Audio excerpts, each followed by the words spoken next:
in 52, when they came down, I mean, Harold kind of dragged Virginia down, and she was like Yes. reluctant to come.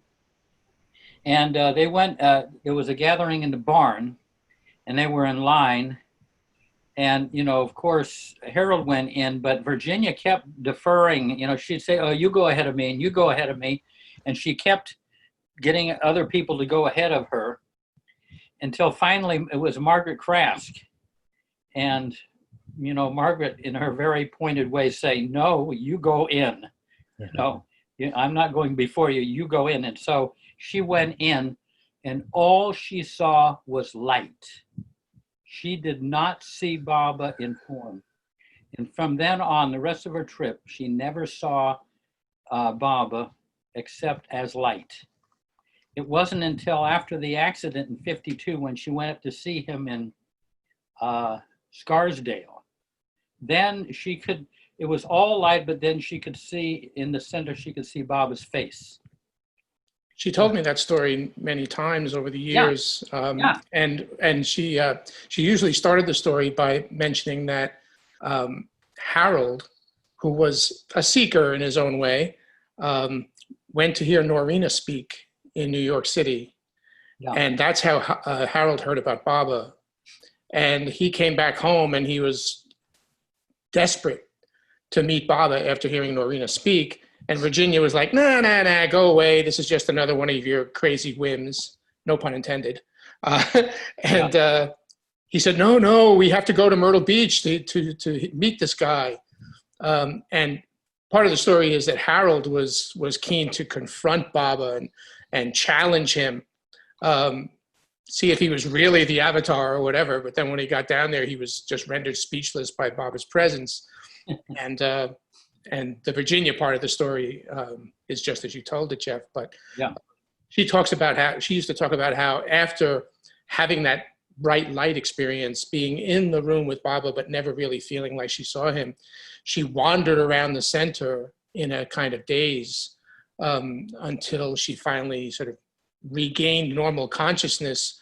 But it took her a while to recover from that experience in that moment, the way she tells it anyway. Yeah. I know Erich said that he was sitting with Dr. Donkin after Baba had dropped his body. They were sitting there in the evening, and unexpectedly, Dr. Donkin said, do you know why I have stayed with Mayor Baba all these years? And Erich said, no, tell me. And he said, when I went to see him in England, I went into the room, and all I saw was light. I went in and out and never even saw him in form. And that was the first time he had heard that. So similar to what Virginia experienced. Yeah. I grew up with Raphael. He and I were almost exactly the same age. We were both born both Libras, he was late September, I'm mid-October, and born in the same year. And we attended school together from 7th grade, we knew each other. And all through high school, we were good friends. And then even after high school, he was in graduate school at the Manhattan School of Music in New York City, and I was at Columbia. So we were still able to be close in the days, pre-email. Pre-texting, we were able to continue our friendship over the years. It was very meaningful to me that not only that friendship, but to know the Rudds. They were, as Angela says, definitely characters, but really a privilege to know, and fun eccentric people in so many ways. Duke, can I ask you if you ever went to Pal's Cabin? I did, in fact. Raph and I, I'm not even going to ask you how you know about that, but Raph and I were together one night, and Raph was low on cash, and he said, come on, we're going to ask my dad for some money. I said, okay. So he took me to Pal's Cabin where Harold was working that particular night. But I think that might have been the only time that I went to Pal's Cabin. Yeah. Well, Yeah. I just have to say, my family, whenever we go out, that's where we go for dinner. And Oh, when I met Harold, it occurred to me, I realized that the night my husband and I were going to get married, and we went there with our two families to meet each other and have dinner, and he seated us. Of course, I didn't know who he was then. It was 1968. And when I met him, that all sort of, in his story of being an actor and keep your day job, that whole story was just, it was great. I love the Reds, and there's something. We used to go to the birthday parties at their house all the time. Yeah, a lot of Bible lovers don't necessarily know that Harold was a very talented Shakespearean actor as a young man. In fact, as I knew him, he used to quote at length from Shakespearean plays and the sonnets. Pretty amazing guy in his own way. But he was one of those actors who took a job as a waiter, and the waiter job seemed to last longer than the acting career, and so he continued to work at Pal's Cabin. Well, that's what Baba told him to do. He was looking for a master to help him with his acting career, and that's how he ended up finding Baba. And Baba told him, he says, "You're an actor in my divine play, but keep your day job." Not only that. It's a great story. But when people would come to me, at the center, and they say, "There's a man that's moaning and groaning in the lagoon cabin. You might be having a heart attack." I'd say, "Does he kind of look like this and that?" Yeah, he looks exactly like that. Well, that's Harold Rudd. He is in pain because he had this stupid job almost as a busboy. And he asked Baba at one point early on, maybe years earlier, should I leave this job and get another job? And Baba said, "No, just stay at your job." And then Baba dropped his body. So Baba didn't rescind his request to work at this stupid restaurant. So he was stuck there year after year. I mean, probably 20 years. A stupid restaurant. But, it wasn't a stupid restaurant. It was great, but I know it was not what he wanted. He was just basically a busboy, right? A glorified busboy or something. And he would see in people. This job for, this creative guy stuck in this job for what? How many another 20 years or something? Yeah, something like that. Yeah. But he would come down and he would just lay himself out on the floor, face down, or in front of Baba's chair in the lagoon cabin and moan and moan. Yeah, he developed pretty bad back trouble from being on his feet all the time like that. Yeah. The other thing he told me that night that I met him was that he could never sleep at night, but his birthday was the same as Baba's, and on his birthday, Baba would let him sleep the whole night, but that's the only night all year ever that he got a good night's sleep. The Rudds used to have, Robin, maybe you were at one of these parties. I didn't know you were a New Jersey person, but the Rudds used to have a Baba Harold birthday party every February. And I was a very young kid when I started to attend those parties. I was a young teenager. And I met a lot of Baba lovers, in fact, people who are now good friends of mine at those parties. How about when it was time for Artie? Verge, get the glasses, Verge. And he'd start with the harmonium and the Master's Prayer. Part out of the Master's Prayer. Yeah, it was amazing every time. Something else. Every time. Mayor Prasad, we're talking about three of these old Baba lovers who are real characters. And you'll probably read about them at some point in Lord Mayhair, Virginia and Harold Rudd. Absolute characters. And Virginia tells her stories, and they're on the channel. We had one here. But I remember Raphael telling me Harold took him to a drive-in movie theater, and Harold got out of the car and he had a scary mask, and he would go up to people's cars and so, try to scare them with this mask on. I have an audio cassette documenting that. Oh, you did? Yeah. I've been meaning to transfer it to something digital that you could actually listen to, but it's. Have you heard the CD of him singing the old songs that he adapted for Baba? Yes, and Oh, playing I the piano love along with Oh, it. yeah. Love It's my hysterical every women time I round play it. and something or eat. When What's that? Remember that one? I love my women round and something. Big and or other? round. I love my women plump and sound because there's comfort to be found in a woman big and round. Yeah. He was just, I first met Harold on the charter flight that the Society had over to India in the 70s.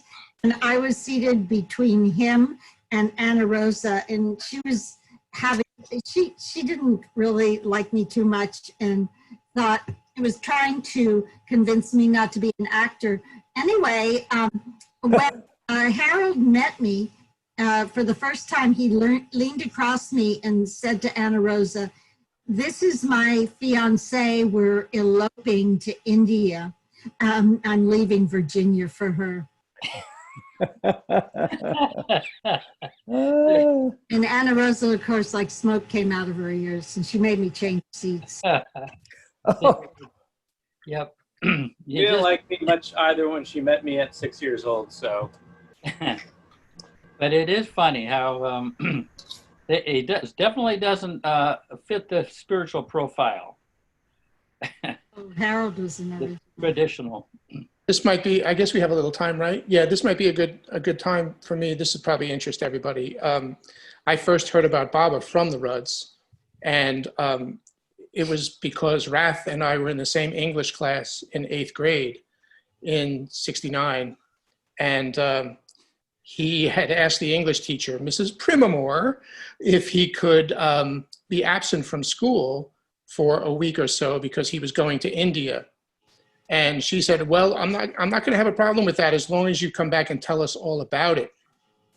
So Raph was away for a week or two, whatever. He came back and he actually presented to the class a slideshow about the great Darshan.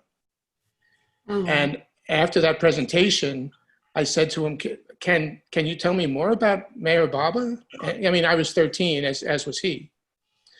He said, "Well, if you want to know Baba, you need to talk to my father. Come on over to our house." I said, okay, no problem, because we both lived in Nutley, New Jersey. It was easy for me to just walk over. So I walked over, and Harold was all prepped for me. He took out the Super 8 movie of Baba, and when Raph got to meet Baba, with Baba taking Raph's hands. Many of you have probably seen that bit of film from that. And Harold explained all to me, and he was very excited to share with me his ideas about Baba. So I was 13, and it was '69, and they were just back from the last Darshan. Larry Hunt was also, he's a pianist, and he was a classmate of Raph's, and he was an atheist, but one time he was in Myrtle Beach, and Raph told him, "You gotta go to the center, just check it out." Yeah. But when he walked in the lagoon cabin, which is behind me. Yeah, Larry also grew up in Nutley with us. I just want to finish. I'm sorry. He just got struck by, Baba, and Yeah. he was no longer an atheist, and he's still a Baba lover. Yeah, Larry was a year older than we were, and an amazing musician as a young child. I knew Larry before I knew Raphael because Larry and I went to the same elementary school. And then when Larry went off to graduate study at Berkeley College in Boston, he ran into a lot of hard times, with drugs and this kind of thing. And Raph and Virginia really brought him back to his center. And Larry, I think, owes his recovery to some extent to the Rudds. Yeah. That's not What good. happened with Raphael in that traffic accident that took his life? What about it? I'm sorry, Tina, I didn't hear the beginning. Do you know the circumstances? I've heard many versions, and so have you probably. And I don't feel confident enough to say which version is the true one. We're all connected. We're one big family.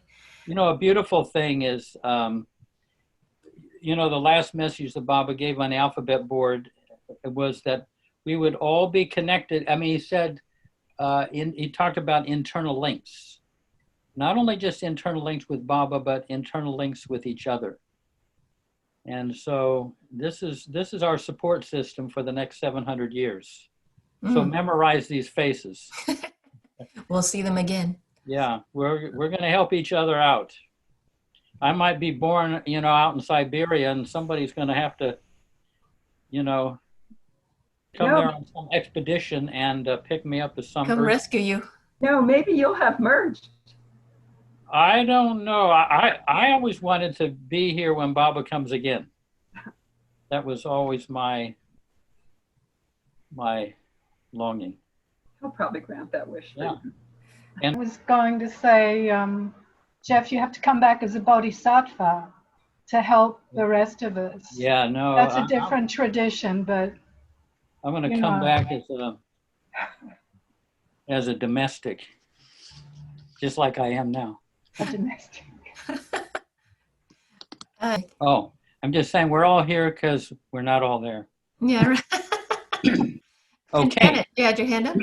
Yeah, I was just wanting to say hi to everybody, and I'm beginning to recognize people from week to week, and it's such a pleasure. And I just look forward to this gathering as one of the treasures of my life. So thank you to everyone. And Yeah. and I love what you say, Jeff, and your assistants, Angela, but it's the group together that really creates such a powerful feeling, I think, for me. Yeah. So. Yeah, it's beautiful. And then we're going to run into each other when the center eventually opens up. So shall we have a few moments of a period of silence here? Sounds good.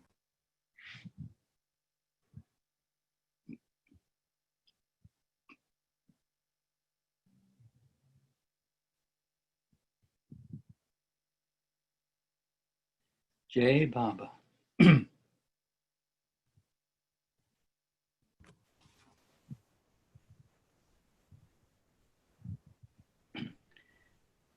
So let's begin. Great to see all of you. I'm so non-tech, and it's just unbelievable what I'm experiencing looking out at all of you folks. So anyway, those who are joining for the first time, the thing about this book, Effort and Grace, is that every section, that every subchapter you might say, is like a facet of truth of its own. In other words, you can jump into this book at any time, and it's not like it was unfortunate you didn't read any of the earlier parts, because they all are like a facet of one thing that Darwin is saying. So anyway, Angela is, what we do is we read the book. You finish, read a section. She'll randomly pick out people, and if you don't feel like reading, you can pass. And then feel free to chime in or give your own reflections or whatever. Ask questions, that's fine. Feel free. Man, my throat. So I'm just going to say something that I'm sure I've said on this before, but I think it bears repeating. I remember when I was young and I was living up there in Schenectady. This is back around 1970, and going to Darwin and Jean's meetings. In fact, we kind of try to contrive not just to have the Sunday meeting, but we'd find ways to weasel in on weekdays and everything. So we were getting as much time as possible with the Shaws. Their relationship goes back to the 30s, and they were very rich, experiences they had. And so one time after a meeting, we were standing around in their very small place. I would say their place was a little bit like the Lagoon Cabin. The atmosphere was so rich.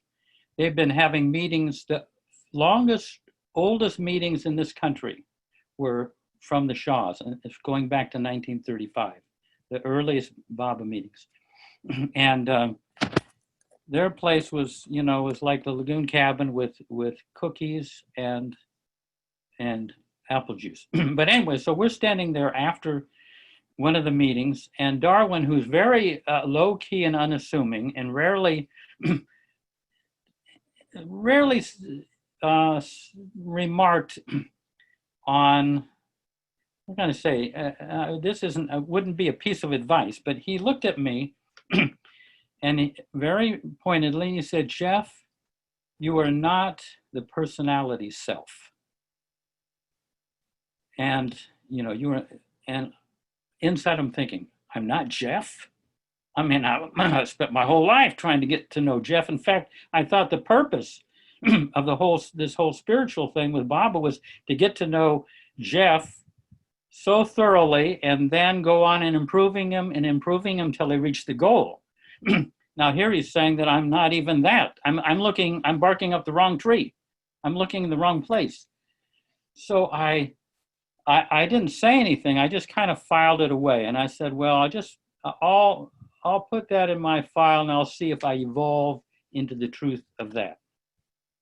But that was kind of an unbidden sort of remark that he made.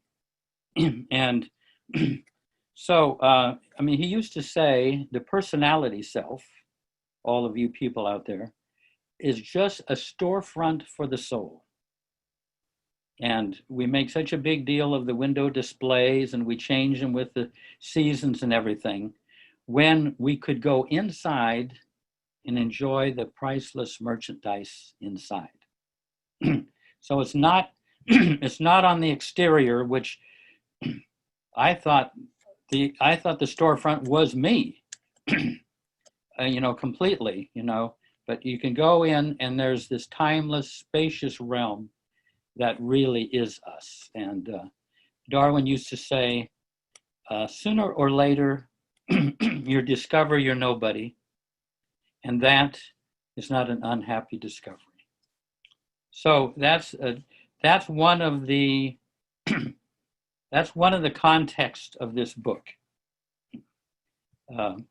Basically, Baba, you let Baba in, and he lives your life, and you're just a shell. Eventually, Baba's leading us to that. Okay, that's my little spiel. We love your spiel. Yeah. We are starting chapter 10. So that is page 56 of the book. It's page 32, I believe, of the PDF. Chapter 10, expressing ourselves. In essence, we must let everything pass through and become satisfied to dwell within the grace of the Master and be supported and sustained by his love and grace. This is much better than preserving the ego. That's Darwin. It is immeasurable what can be accomplished through giving everything to Mayor Baba, but we must counteract the tendency to hold on to things inwardly. Baba said to give everything to him, so give it all to him. Do not hold on to anything. This is part of the love exchange. To give him not only the roses, our love, but also the thorns, our weaknesses. This is a marvelous revelation. Baba wants us to hand over everything to him. When we do that, we are freeing our heart of the things we are giving to him. Instead of harboring all those things or trying to bury them, we are giving them to him and thus getting free of them. Giving everything to him creates a suction for the heart and thus makes possible a flow of our own heart's love energy to him. We are beginning to learn a new way of expressing ourselves.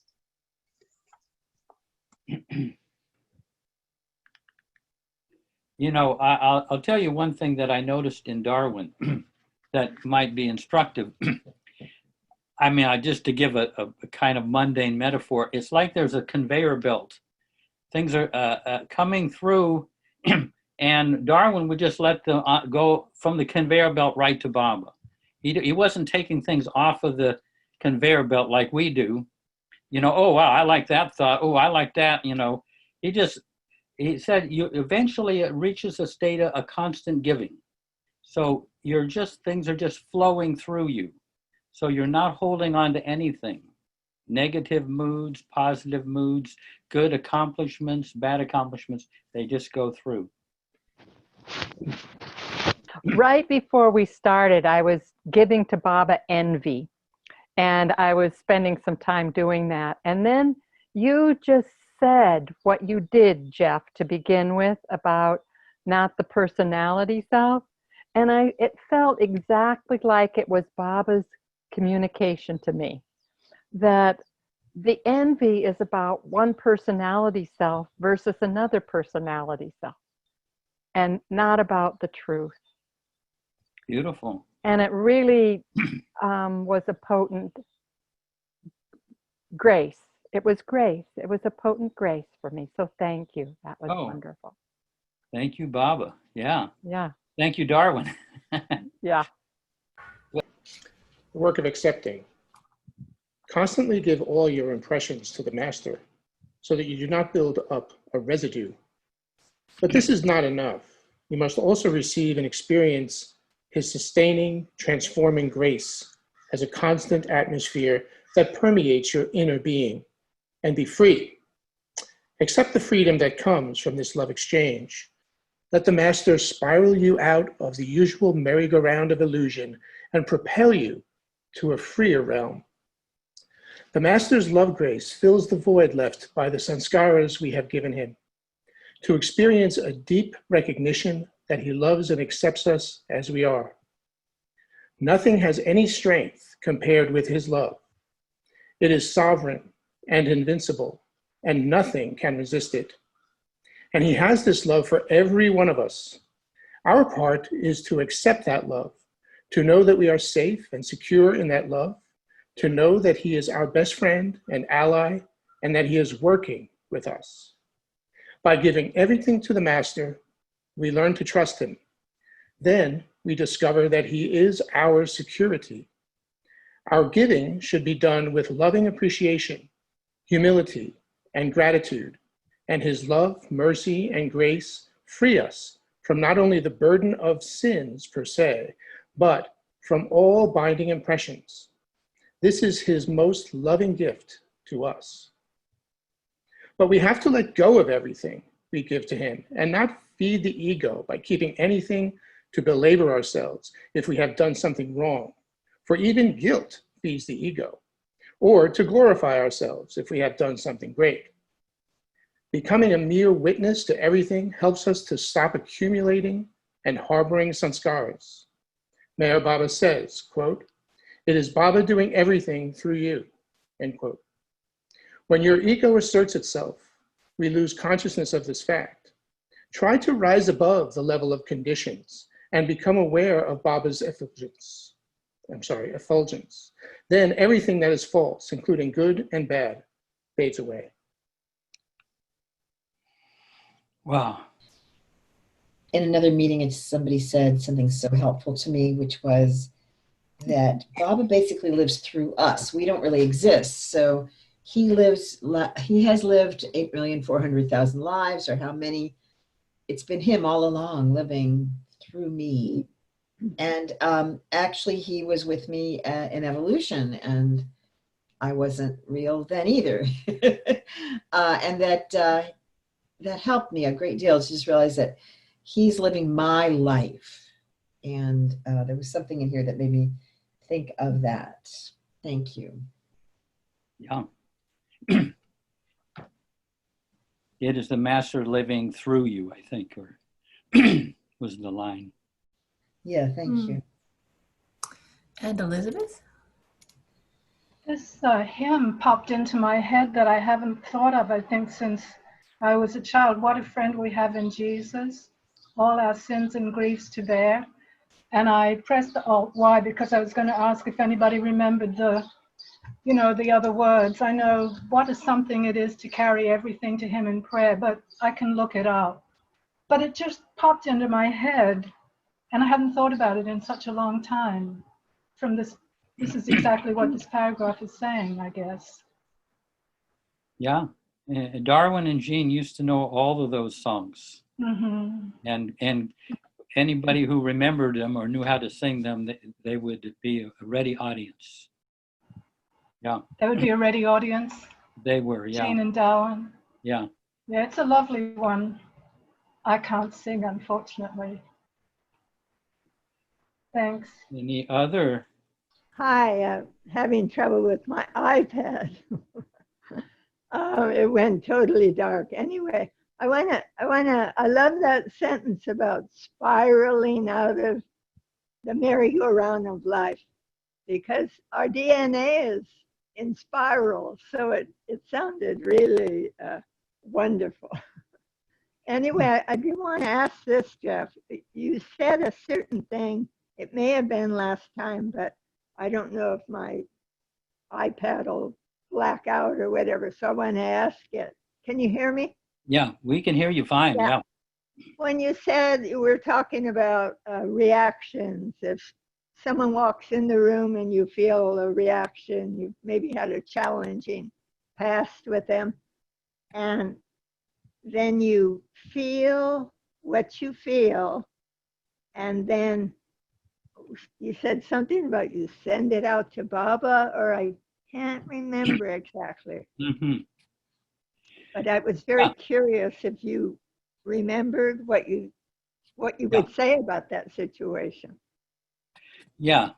I mean, we are in this life, we're going to run into negative reactions to certain situations or certain people. And what Darwin would say is we have this invisible inner current that goes from the heart, and it ideally would flow out to the world and flow into Baba. But that current, for most people, he would say, is going toward oneself, I, me, and mine. So we have to reverse that. But what happens when we react negatively to somebody, what happens, that current stops at the negative reaction. Yeah. And it can, with work, it can still flow through the negative reaction. But we don't deny the negative reaction. We see it, but it's important to flow through it. You can say flowing through it with love or energetically, but it keeps us living on a larger realm rather than shrinking down, our consciousness shrinking down to each negative thought or each negative situation or a person we have a negative reaction toward. It's a lot of work, but Darwin, we can walk and chew gum at the same time. It is possible to do that. So that we just don't come to a screeching halt. I remember. What's that? Thank you. Yeah. I mean, I'm having to do that with all of you people right now. And Daniel Stone? Oh. Yeah. So I thought this was a really beautiful section, and it reminded me there was a teacher of Sufism, not reoriented, but other Sufism, that I was with once, a man named Nuruddin Durki. He was talking about Sufism, but I think it relates exactly to what we're talking about here. He said Sufism is about tasting. And he said, and it was a really profound thing that I took in when he said it, because he said like you can have a bottle of, of a delicious drink. He said, but if you keep the cap on the bottle, it doesn't you no good to kind of hold it up to your mouth and sort of have it there unless you actually take the cap off the bottle and experience the actual fluid coming in and the taste of the fluid and the feeling of taking in the fluid.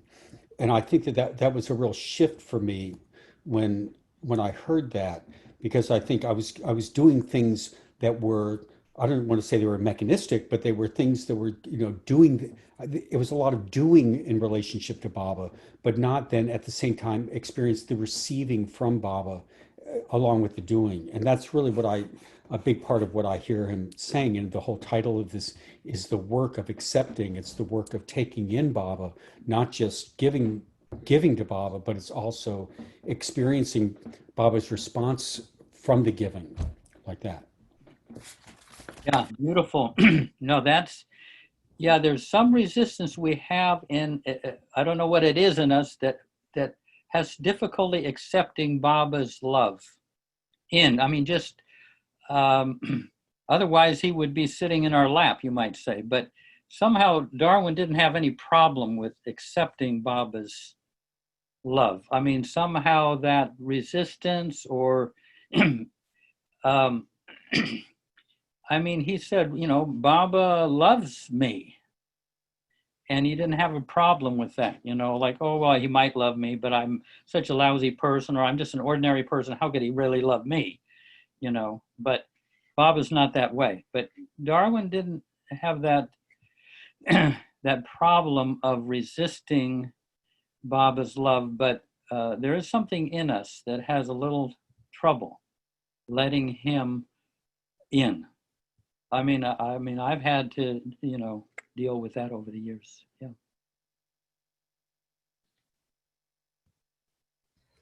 I And think Jeff Aspel has been raising his hand. oh yeah, go ahead, Jeff. Thank you. You began with the wisdom of become nobody. Be nobody. Let Baba work through each of us. So my question is, I find that reactivity is an extremely important part of getting out of the way of my ego and letting Baba manifest through my thoughts, my words, and my actions. The thoughts are a lot more difficult to deal with because they just come, whatever they are. Yeah. I guess my question, and you've answered it in a multitude of ways already, but my question still is, I believe, I could be an illusion, but I believe when I'm in reactivity, I'm in my ego because I have a strong desire for something not to be the way it is, except if something really happy or positive is happening. And one is encouraged also, no matter how happy a situation, don't get swept up in it. My question is, how do you, how can I, how can we be able to somehow let go when things happen that triggers our reactivity? Because that really, I think, is an egoic function of the ego. You know, I don't know if I'm posing the question right, but reactivity and ego seem to be like one is a reflection of the other, and when one is nobody, it doesn't really matter because whatever happens, happens, and you accept it. Like you said, Darwin says, it's like a conveyor belt. Whatever's happening, he just lets it happen. I find it much more challenging to do that, and I know there's really no answer, but yet there are answers that kind of point in a direction, Jeff. Yeah. Well, yeah. Well, what happened with me is I wasn't able to do that. I'm taking stuff off the conveyor belt to try to process, and I'm spending time instead of kind of being able to give it to Baba, I'm mulling over it and everything. And so I have to kind of do a process of giving it to Baba and taking time doing it. You know, I can't just take it all as an illusion and let it go by. So that's where you and I are at, you know. But you know, any way you can get some space between your consciousness and your reaction, it just allows you, instead of reacting, allows you to, if there's some space in there, some hesitation, then maybe you can come up with a loving response, you know, and the loving response could be, I'm sorry, I apologize. Or it could be, I'm just going to focus on Baba, how important it is. Sometimes I think, how am I going to think about this 20 years from now? This little skirmish here. I won't even remember it. You know, so there are loving ways, loving responses that can keep you from getting snared, hooked in. And it's work. Yeah. Anyone else can respond to what Jeff has posed here? There were a few hands up already, and there's also one in chat from Rakesh, who's in Mumbai. Yeah. And he can't make noise because he's got roommates who are sleeping. He asks, what if the other person has negative thoughts? Does that also affect us? Does our energy also go down? And how do we avoid it? Yeah. The trouble is, if someone gets angry at me, I will, if I'm not careful, I'll start to vibrate in unison with their anger. You know, and so it's very hard. I mean, you may not get any help from the other person. We have to be strong enough not to vibrate in unison with what they're hitting us with. We have to come up with a counter vibration that doesn't get pulled in to their drama. And I like to say with Jeff, I mean, these are I think this is the spiritual life, is learning how to handle these impacts and not let it, not knock us around. And definitely say you get fired from your job. I mean, it's pretty hard to just put that on the conveyor belt and let it go by. You know, we're going to get it. We're going to eventually get this right with Bob, but it's, you know, it's a slow process, a gradual process, but over time, I feel that a lot of the things, I'm sure you find this too, that a lot of things used to bother me don't just ding off of me now. It takes some, you know, real nasty things or cruel things to rattle my cage. Well, wait, I'm going to knock on wood. I better not say that. Yeah. But anyway. That's funny. Rita, go ahead. Hi. Just to Jeff, which is what I really wasn't going to say, is in the 40 years of recovery that I've been in, a couple of the little tools are pause when agitated. You know, this is before you make that response. Yeah. Pause when agitated. And then the other one is restraint of tongue and pen. And I'm adding email and text too. Yeah. You know, no, don't do it. Yeah. That works better for me than making amends. But yeah. This first paragraph really reminds me of this Baba saying, which I got off the internet. It's with the mischievous chicken, so I'm assuming it's Baba. It says, "Witness the game I play in you rather than try to play your game in me. Then your work will become more and more effortless, and the outpouring of your gratitude to me will occur more and more spontaneously.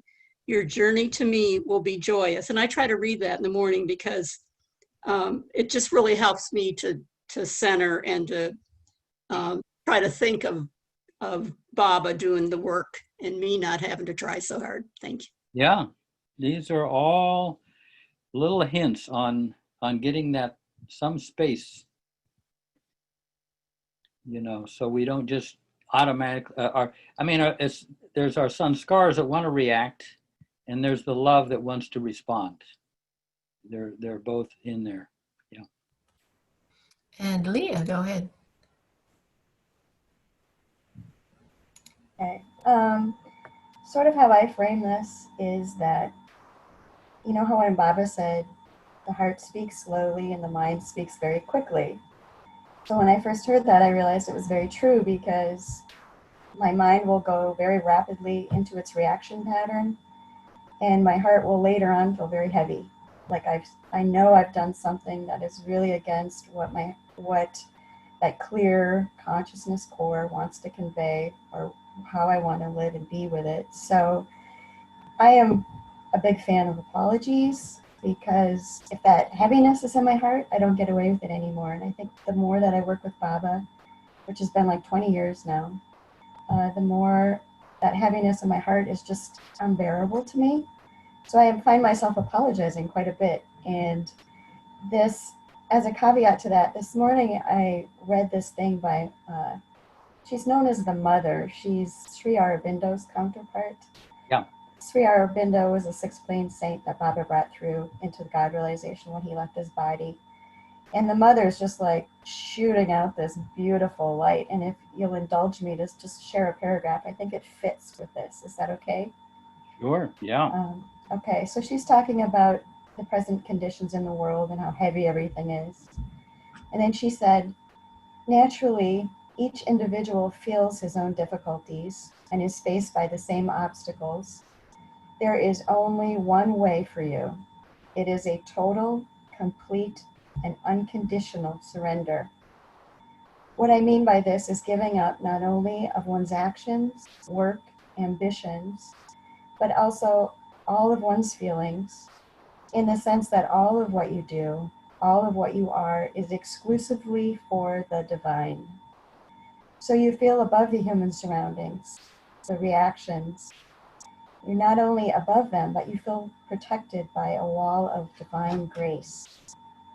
Once you have no more desires, no more attachments, once you have given up all the necessity of receiving a reward from the human beings, whoever they are, and knowing that the only reward that is worth getting is that one that comes from the Supreme, and that never fails. Once you give up the attachment of all the exterior beings and things, you at once feel in your heart this presence, this force, this grace that is always with you. And there is no other remedy. It's the only remedy for everybody without exception. And then just to end, she says that if you're suffering, the reason you're suffering is that your surrender isn't yet total. So that's okay.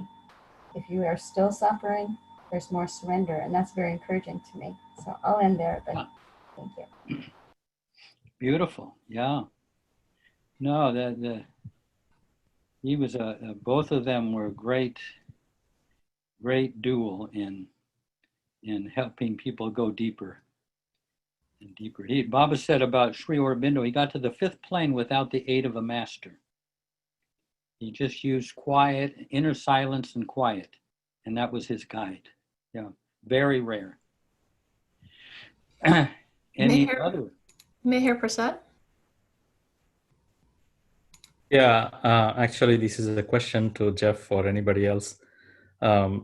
Jeff, you talked about the current going from us to, out to Baba. I've noticed that whenever I'm going out for walks or, anywhere else outside, the moment I see a person, even if I don't know them or if I never saw them, the moment I lay my eyes on them, that current seems to stop completely. And I'm wondering if Darwin said something about that or how to handle that or when that happens. Yeah, he did talk earlier about that. Someone else may want to chime in, but I'll just say one thing is that if you project just a limitedness on people, you yourself condemn yourself to limitedness.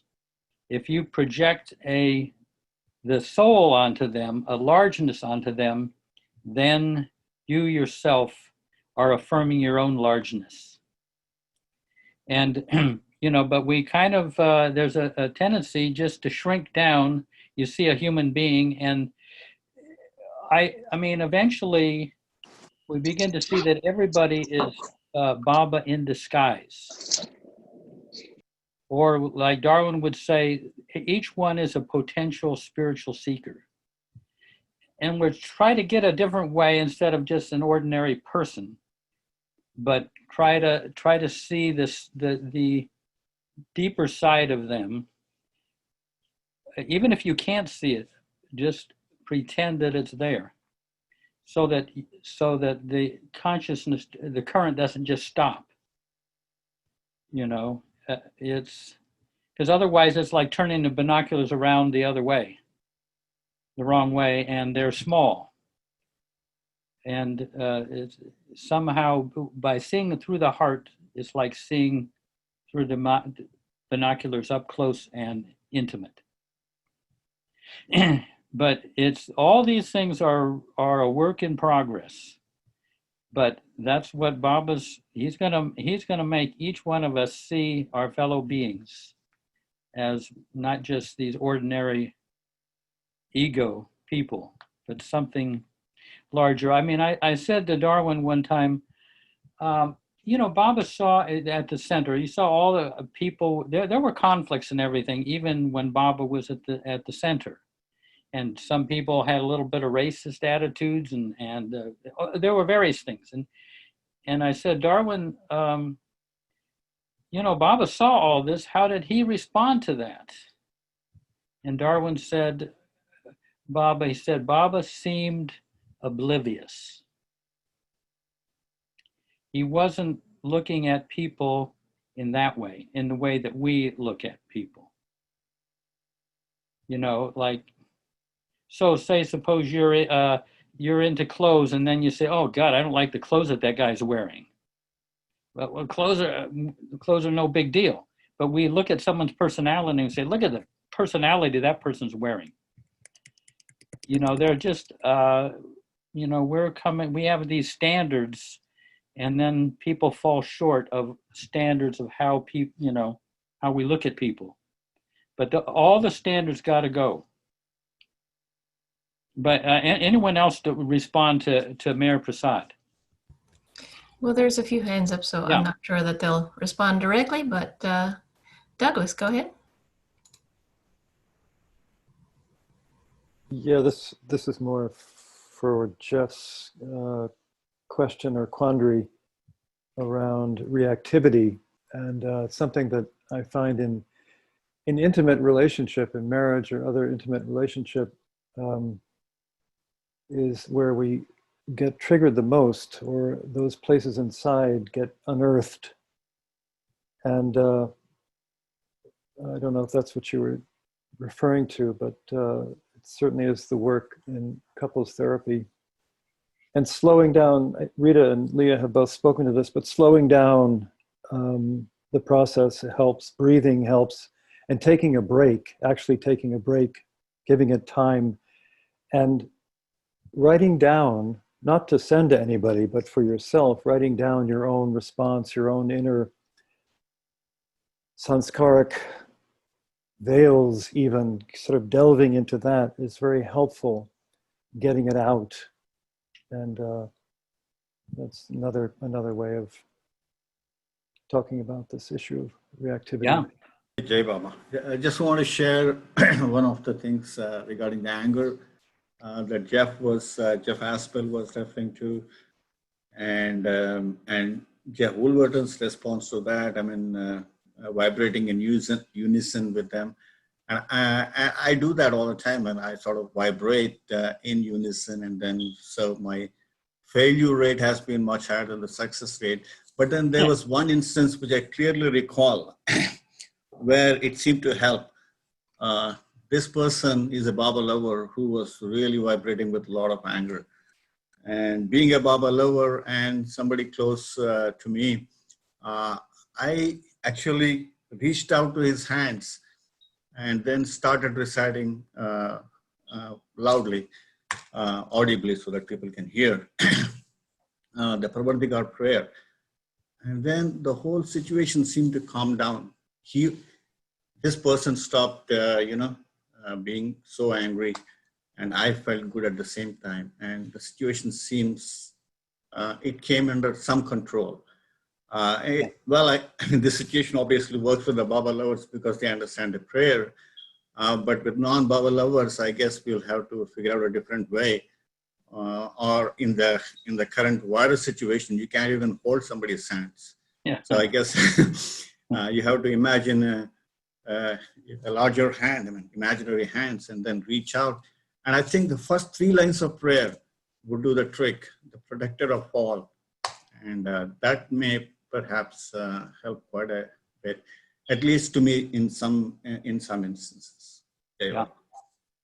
I just wanted to ask Rita, that quote that piece that you read, was that from this book or something else?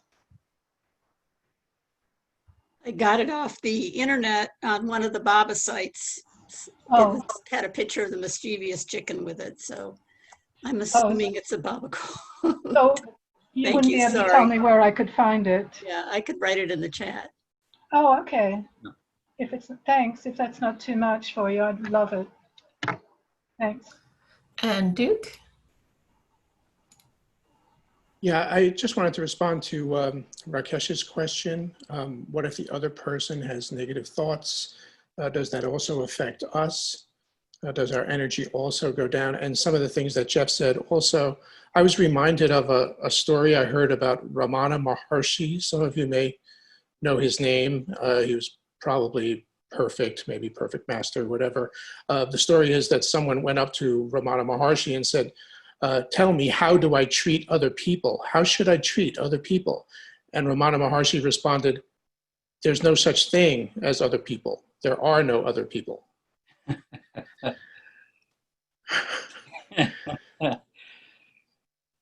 Yeah. I remember that quote. Do you? Yeah. It's a good well, yeah, but Ramana, I mean, I can't Well, I guess the way I take that Yeah. is that we tend to see the separation between us, each of us, whereas there's a kind of unity that we all share that is much more important, much more real. Getting back to, I think, earlier, your very early point, Jeff, about emphasizing that that removal of the personality, the ego, getting at that kernel of self. That kernel of self is what we all have in common, seems to me. That's what Ramana Maharshi was sort of flippantly, admittedly, flippantly responding with that in mind, I think. Yeah, yeah. You know, it's, yeah.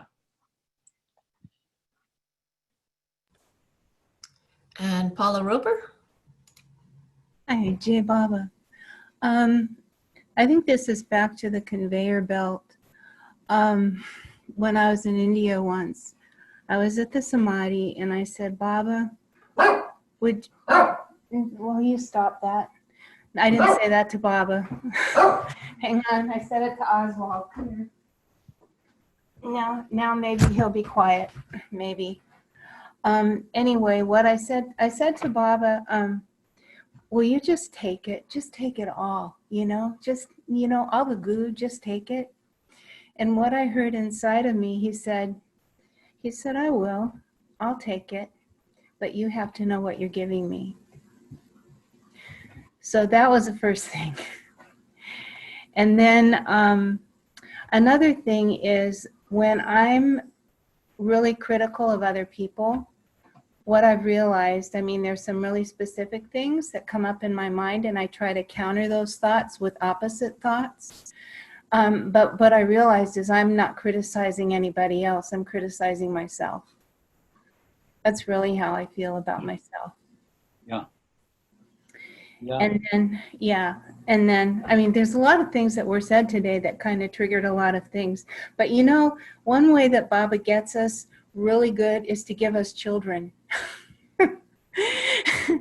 And I have a son that can stop my mind. It's just gone. And to try to remember Baba's name or whatever, it's like, holy moly. So anyway, then there's that. And the other thing that I kind of wanted to say was when I watch the news and I watch all these people, and all these marches and all these things and all this stuff is going on, and it's like watching this massive humanity and watching sanskaras.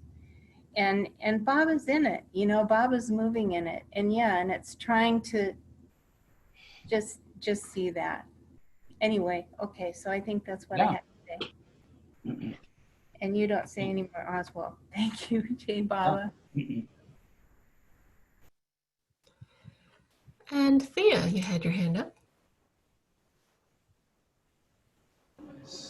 Okay.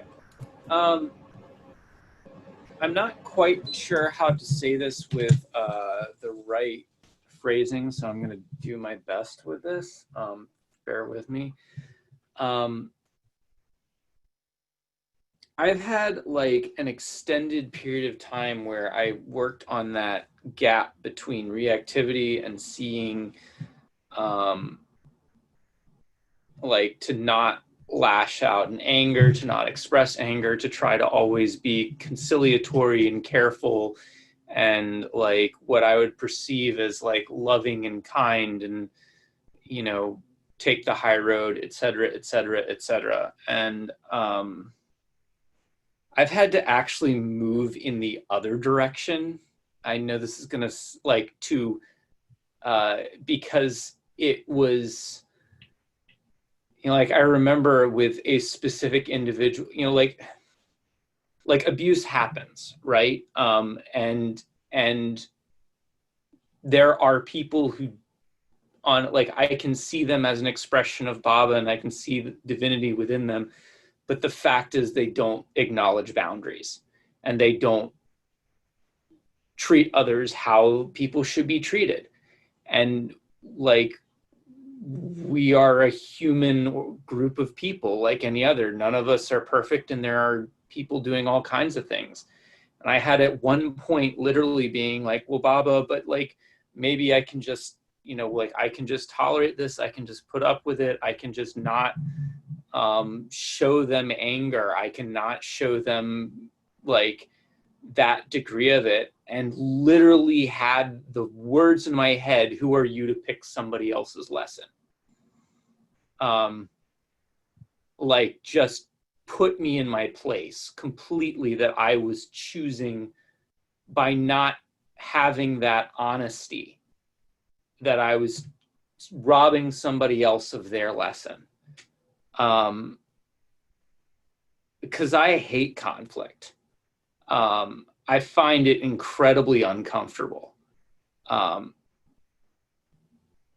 It's pretty incredible the degrees to which I have bent over backwards to avoid conflict at times in my life. And so I find a difficulty at times within my Eastern spiritual communities, because this is not the only one that I am part of, though it is certainly the one I come from and the one I'm like at home in. But I find it challenging sometimes to kind of always have the focus on non-reactivity rather than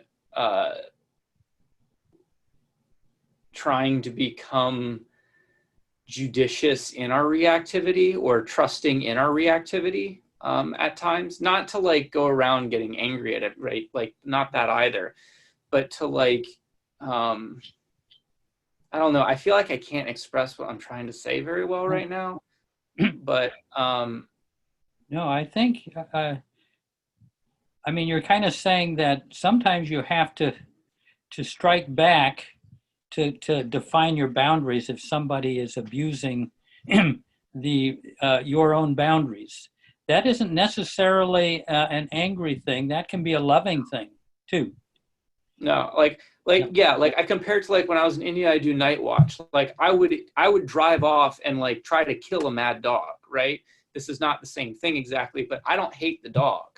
Like, I have nothing but empathy and sympathy for it for being where it is, but also it'll hurt the temple dogs and it might like hurt a person, right? It's like almost like that. And sometimes I think when I've like tried to not be reactive and tried to not be reactive and tried to not be reactive to something for like ages, sometimes it's because something needs to be said, like some honesty has to come out, some truth has to come out. And I think like, because that for me is as much a way of like keeping stuff from Baba as anything, is to like try to,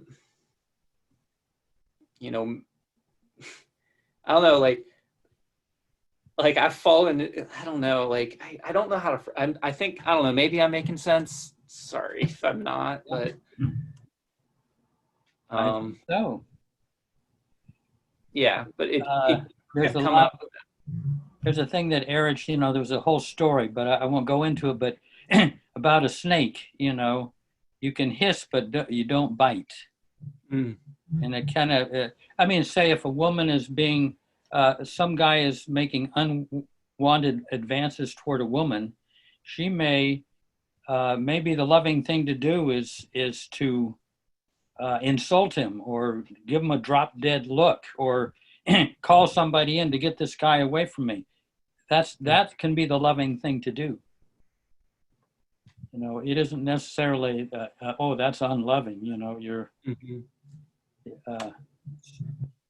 the loving response isn't necessarily all soft and mushy. You know, it can be sharp to get the job done. Yeah, that's helpful. And Larry, go ahead. Yes. Hello, everybody. I was thinking about this. It's interesting. I think this book is fabulous, actually. I think it's a great book. And it has some very interesting ideas.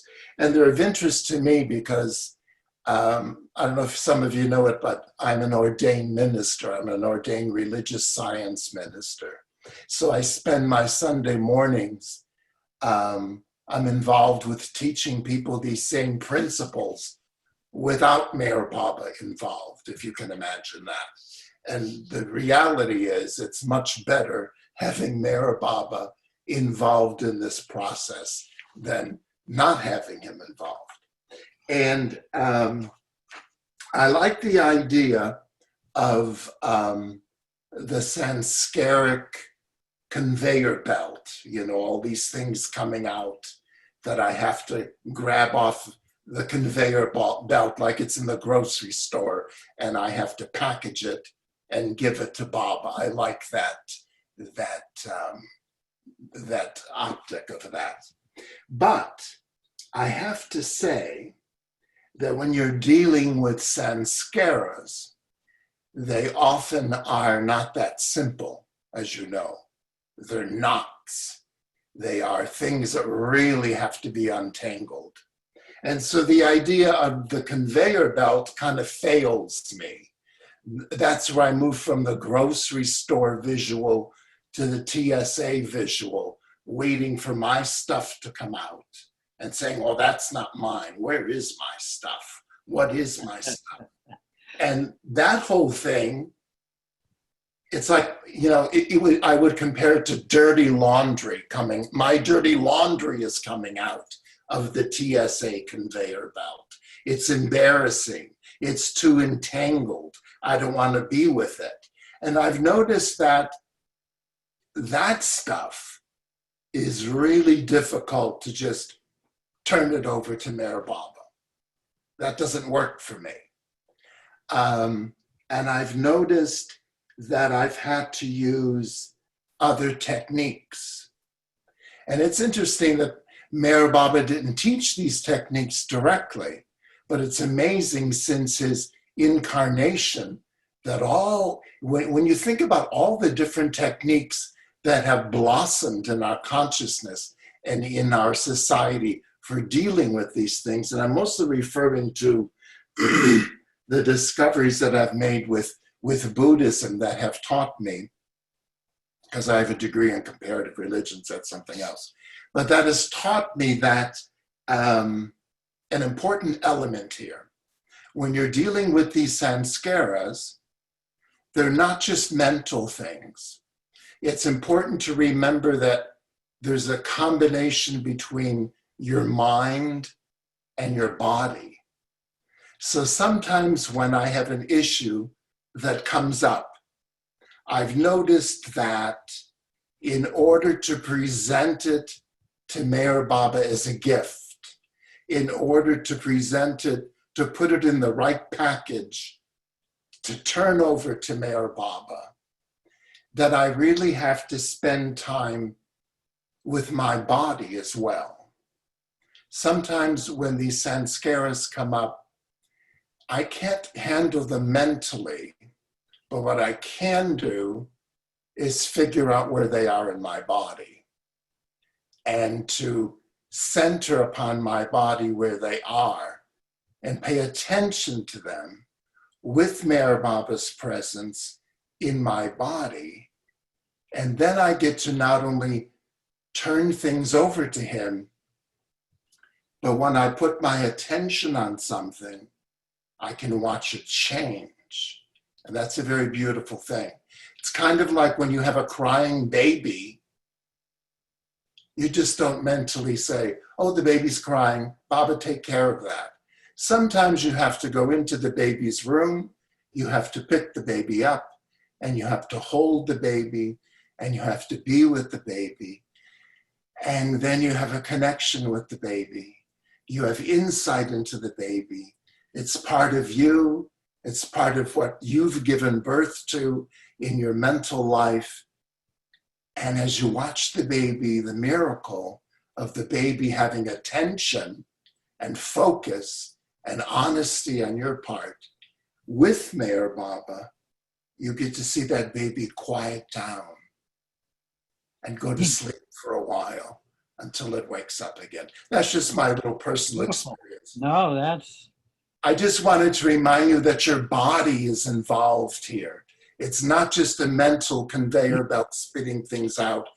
Go in there, pick up some of the products it's delivering. If you can't handle it mentally, you just may need to hold them and to be with them and watch them transform their own energy and move you forward. That's all I have to say, Jay. Yeah. Beautiful. Yeah, no, I do much the same thing. You know, luckily these things register in the body. They're not just mental processes, but it's a congestion in the body that needs to be broken up and flow. That's what I experience. Yeah. And Heidi? Hi there. This is just really wonderful. I wanted to try to respond to Thea a little bit because I've had a lot of experiences personally and professionally being abused. I'm small, and I think people just think they can get away with it, and I allowed it for many, many years until I didn't anymore. And one time working, I was in a situation where I was not only I wasn't okay with being abused, but I had to protect others from the abuse as well. And I just didn't know what to do. And I completely was frustrated, which is not usual for me. And right there, Baba just came in and I said, help. And I could feel my whole being, Baba saying to me, step aside. And I'm like, what do you mean step aside? I'm in this thing. And I just did it. I moved my body, Larry, by physically, and then everything else in my consciousness stepped aside. And Baba took over. And I went, okay. But I was talking. It was like Baba was indeed working through me, just like the Effort and Grace book says. And it was a mystical experience. It was absolutely phenomenal. And I wanted to replicate it right away. But of course I couldn't until I learned that it was okay and important to accept yourself raw, if that means reactivity, until it evolves to something that you can have Baba work with you on, rather than do nothing, because there's no real spiritual awakening or justice even in that, allowing that to happen. And now I think, it's an experience where you kind of allow, for me anyway, you kind of allow yourself to have a consultation with Baba. And he'll give you the words so that you're not involved with your ego in deciding what lesson someone else has to learn from the abuse, which, I like to do, Thea, but then I said, you better step away from that. That's not healthy. And Baba will take over and he'll give them the lesson in this situation that they need, and gave me the lesson in the abuse situation that I need. And it just seemed to work better, and it was a lot faster than me hanging on and trying to do things myself. So I'm grateful for the experience, and I just wanted to share that. Baba will help. And with people who are hurting you in any way, in intimate relationships or not, I believe Baba does want to help you and them too. And if you let him, he will. So I guess that space, Jeff, that, you get yourself in a, yeah, and the space in between you and Baba for a minute, and then let Baba step in. I hope that's helpful. Wonderful. Yeah. And Robin? I wanted to respond also to Thea, but now that Heidi was saying that, it's reminding me of when I would be talking to women who were having a hard time, and I'd start feeling like, oh my God, like, how am I going to help? What am I going to say? What should I do? And I remember to just get into that quiet place and be with Baba and wait. And I would see them solve an unsolvable problem right in front of my eyes. And that happened so many times. I think, thank God I got out of the way.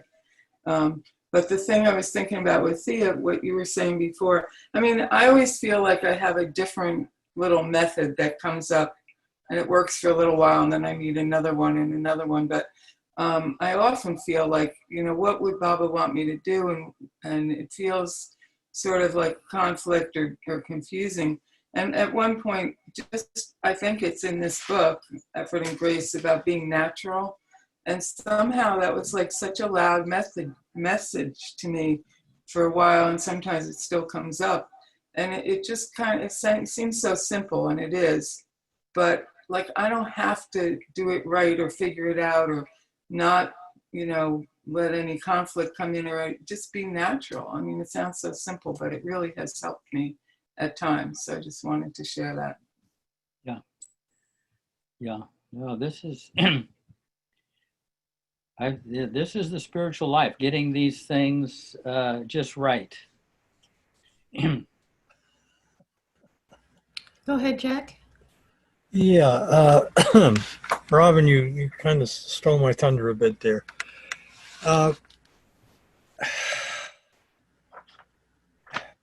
Stop thinking. For me, it's a, you know, we're actually nothing. We're you know, we're figments of God's imagination.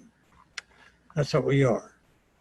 And that illusion alone gives me pause to realize that.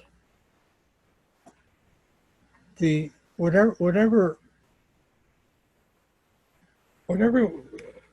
moment that you're in is a moment that you will be in, regardless of whether you like it or not. It's the future, so to speak, has already been lived in God's imagination. And the conflicts that come along, which are going to be constant because it's Baba's game that he's playing with us, playing with himself, and we're just living it out for him, so to speak. And once one has that incredible gift of conviction, is about the only way I can express it. There's nothing to worry about. We're going to suffer, and to suffer means to allow, to let that stuff happen. Get involved in it, or not get involved in it. It doesn't really matter which side of the aisle you're on. The point is that both sides will end up in the ultimate space, and that's union with the beloved. And that's, for me, is the only thing I try to focus on a daily basis. And I'm not happy or I'm not unhappy. I just try to live the moment as it comes by me and deal with it whatever way I'm going to deal with it. And I've tried and worked at avoiding the programming I received in this lifetime, which took many, many years to just get rid of. And from that, there's a certain sense of, in my own beingness, of contentment in that regard. And regarding the life I'm living, not being overly concerned about the next moment until it comes. And, you know, listening to what Darwin is trying to express here, I think comes down to that in the long run. Although I haven't gone through the rest of the book yet, but I feel that he knows what he's talking about. obviously. But then again, that's him. How you respond to it is how you will respond to it. So, for what it's worth, thank you. Yeah. Good, Jack. Yeah, I got it might be a little out of place, but I have a passage from Tiffin Lectures and Baba's Words that kind of wraps up a lot of everything here. Go ahead. It's called On Fears, Vague and Real. There's a list of 3 and then it goes on. It's just a page and a quarter. Number 1, well, the question arose, whom should you fear? God, the world, or self? Baba replied, 1, do not fear the world or its people. Always do the right thing. Whatever your conscience accepts and tells you to do, whatever your mind and heart feel right, do that. In other words, face the opposition of the whole world in doing what is right. Number 2, do not fear God to the slightest degree. For if you are afraid of him, how will you be able to engender or love for him? Only love for God enables and entitles you to attain the goal of truth realization. Number 3, do not fear self, for self is never independent or apart from you. You yourself are no one other than Parameshwar or God. I'm sorry, can you still hear me? Yeah. Yeah, my screen just cut off. My tablet's weird. I'll keep going. What then is the sense of fearing self, which only makes God aloof and independent of you and separates yourself from him? If you have to fear anything, fear Maya. Yes, be afraid of Maya, which is personified to you in the form of this world. On Maya, this entire material sphere is dependent. Maya means passion, anger, and greed. Fear these. Fear passion, anger, and greed, and keep yourselves as far aloof and as far away from them as possible. Don't fear anything else. Speaking then on the subject of fear of God, Shri asked, do people actually fear God? Not a bit. They don't fear God himself. What they fear is the hell created by him for punishing sinners. They have fear as to where God will place them if their actions aren't right. Take this as a simile. Do boys fear the teacher, Arjun, or do they fear his cane? The cane, of course, and not the teacher who actually plays with the boys sometimes. And they play with him, and willingly too. Cane then. That's it, thank you. Thank you. Wow. Thank you, Leighton. I'm glad you, that was Baba with the young boys back in the 20s. When I first started working at the center, I thought Baba would draw the cream of the crop of humanity, you know, and I was kind of shocked at some of the behavior I saw. In fact, and so I realized after a couple of years, you know, what he's drawn is a cross section of humanity. So Eric used to say, you know that you're in the court of the avatar because the entire family of humanity is there. You know, there's some spiritual groups that attract, you know, the little more spiritual types, but Baba is bringing everybody. So what I had to do, and this is great help from Erich and from Darwin, I had to begin lowering my standards, my expectations of what I expected other people. And I had to keep lowering them. People were violating them. I had to lower them a little bit more and I had to lower my standards so I could enjoy my fellow Baba lovers. I hate to say that. And, you know, it took me years to lower my standards, and they're just standards. You know, they kind of they're actually mental constructs. You know, you have treated me this way. You're not moral. You know, you did that. And we react. But Darwin said, we have to give up our standpoints. When we were little kids, we kind of enjoyed life. We didn't have that hardcore set of standards. you know, when we could enjoy life. But then as we grow older, we kind of build up these standards, you know, this is the way people have to behave toward me and all that. And so after a while, you've got all this protocol and standards, and people are going to violate your standards, your cherished values. So lowering the standards, it seems kind of ridiculous, but it works. But it takes years. So that, and what happens when you lower your standards and you kind of enjoy your fellow beings, they actually behave a lot better. You know, they're actually more loving, and it actually works. It's kind of a backassward way of going about it.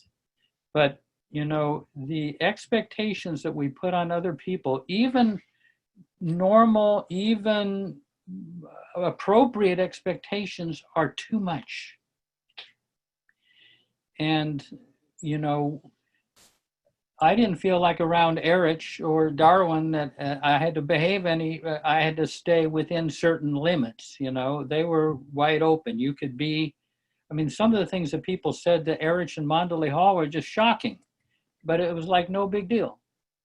He could still be with them and not judge them, because, you know, I mean, I've had to deal with, because I had standards, I had all sorts of I was judgmental and critical of my fellow beings. That was the kind of curse of being a Baba lover, of being aware. But so anyway, I just throw that out. It's. Can I just say something real quick? A Yeah. lot of times, I think what happens, the reason they're better is because they already taught you that and they don't need to do it anymore. Oh, yeah.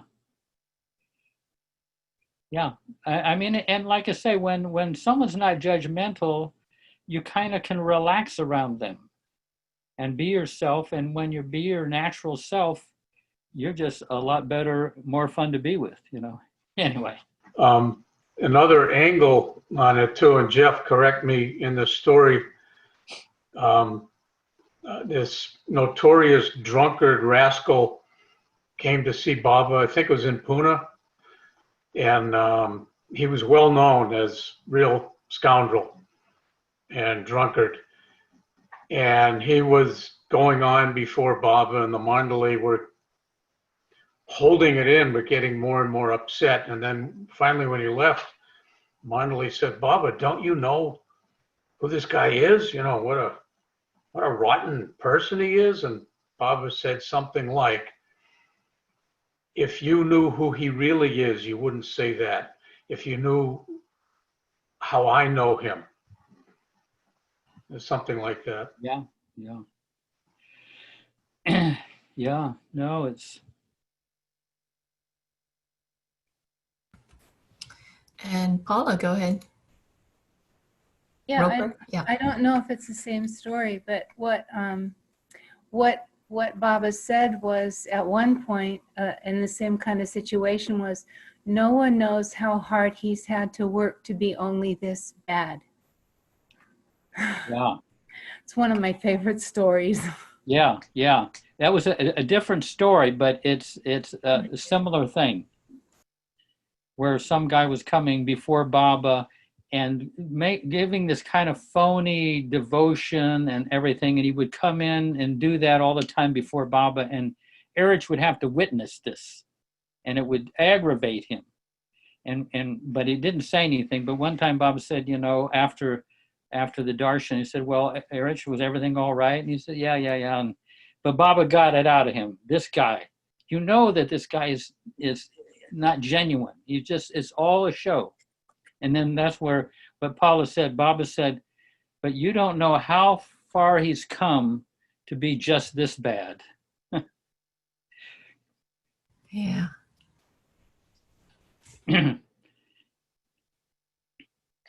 He might say that about us too, you know. Wow. Now, I want to just mention that at 7 o'clock, when we come to close, if anybody wants to stay on, Stu is going to lead us in a meditation, a short meditation. And we did it last week, and it was very valuable. And you choose someone in your life to send love to. And Baba's love, you know, and he takes you through it very in a very relaxed way, and it's well worth it. So anybody at 7 o'clock, we will we'll do that. And in a way, it's like Darwin is always talking about opening up the heart. This is one way of opening up the heart and sending the love that pours into it to someone. We didn't get very far, but the things that we talked about are really the critical things that face us as far as getting a deeper sense of inner freedom, especially in the face of you know, our negative reactions. Yeah. Okay. Yeah, I literally just wanted to say a really brief thing. I just find it really amazing how you guys were talking about how there were these individuals who Baba had said that, you know, people would be surprised how they could be so much worse. And I honestly feel like it was crazy because I'd never heard that, and that's my situation. I think to myself every day how I'm really I used to be this very awful person, but if it wasn't for Baba, I don't even think I'd be on the face of this earth right now. And, you know, like, you'd be surprised how the people who seem very wicked, they might just be very, very well off in the long run. Thank you, guys. Yeah. Sure. Well, let's have a few moments of of silence until Stu gets back.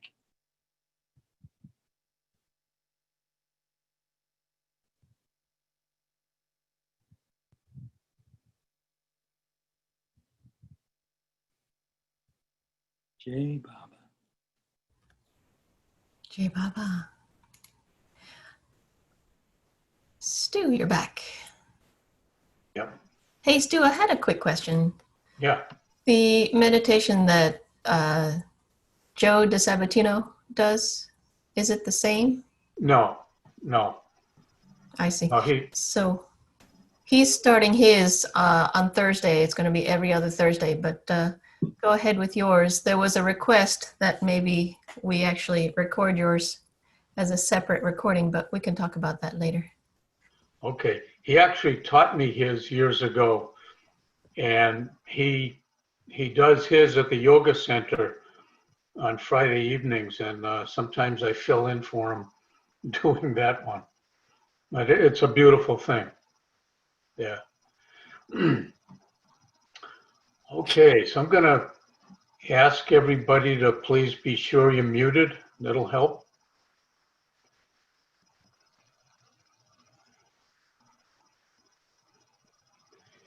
And ask you to close your eyes.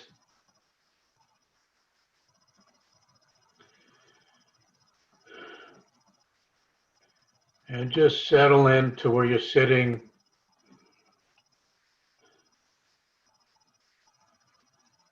And let's take some slow, deep belly breaths.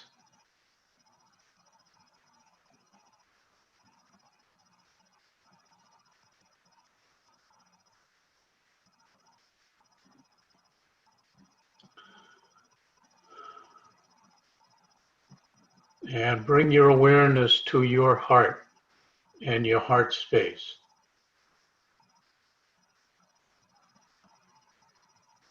And just notice what you feel and maybe see there.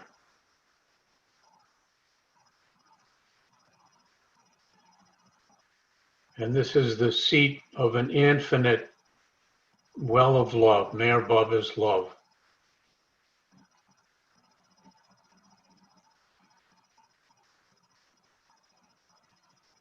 There's no end to it. We all have this infinite well. It's in us and around us. It's always there.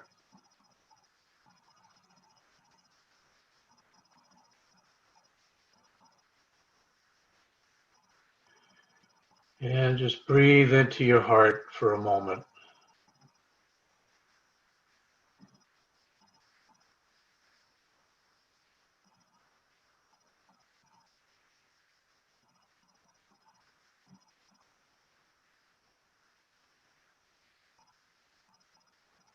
And now pick somebody, a person, possibly a group, that you would like to focus and send Baba's infinite love to, infinite divine love.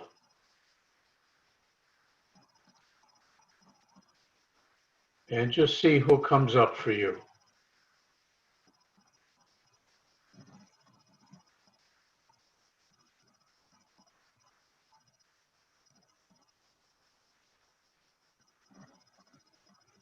And get a good image of them and see their heart and heart space.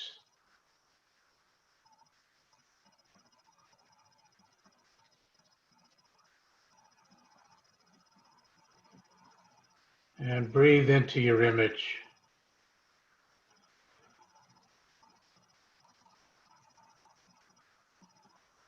And seeing their heart space.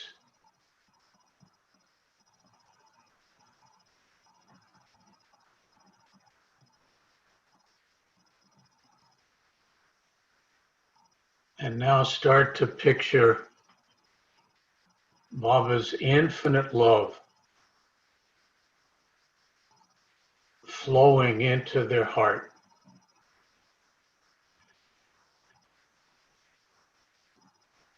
Soothing, warm, healing, forgiving love.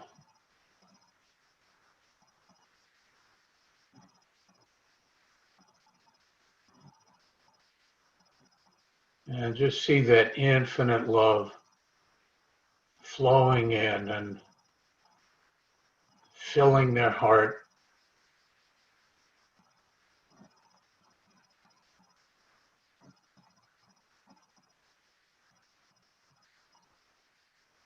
And overflowing.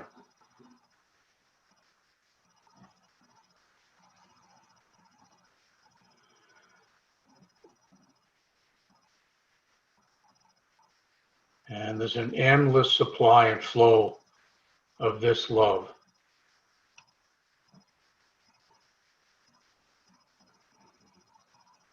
And you might see light with this. You might see a color.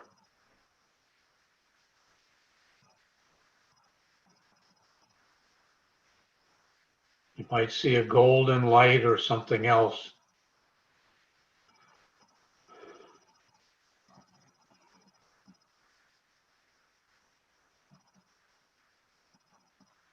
And just notice what you feel and maybe see as we do this.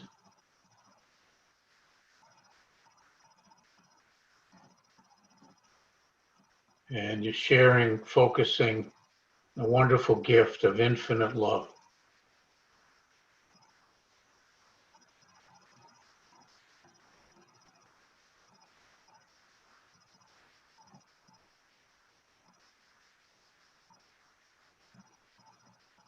And see and feel this love just continue to flow into their heart and fill it and flow through. And flow through all of them.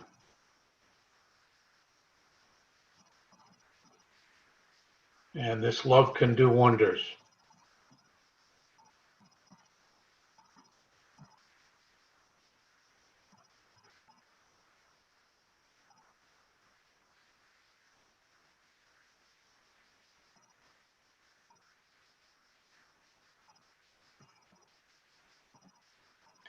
And notice if you see or feel anything in whoever you've chosen.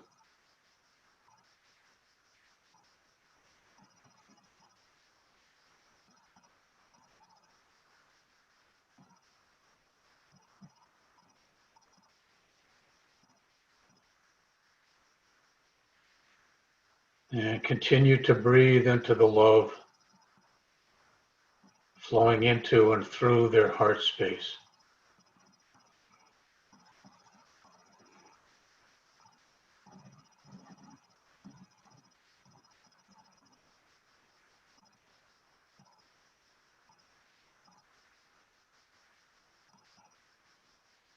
This soothing, calming, unending love.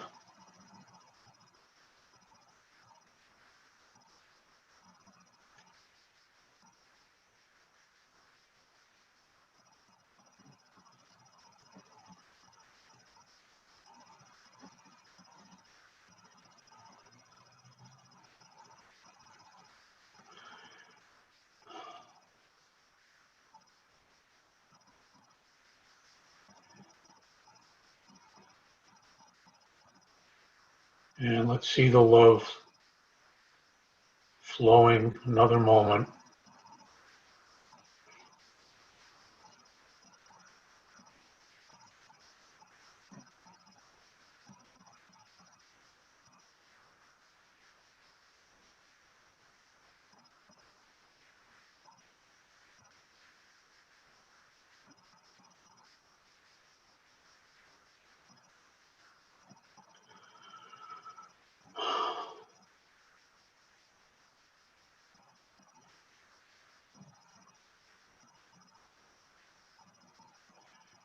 And now let's give thanks for being able to share this infinite divine love.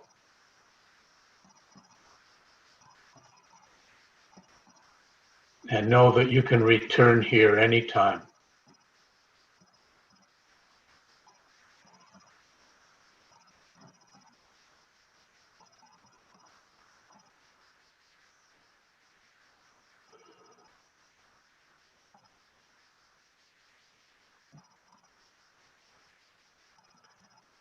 And now gently bring your attention back to your own heart and heart space.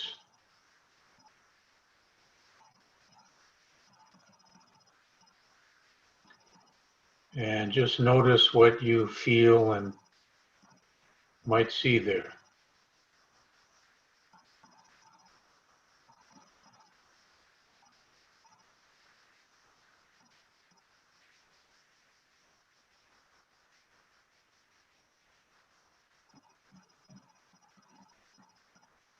And now let's start to see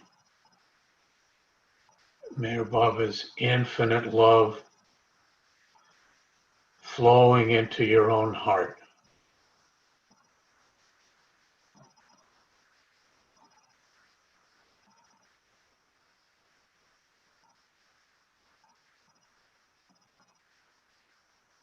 The soothing, healing, cleansing love.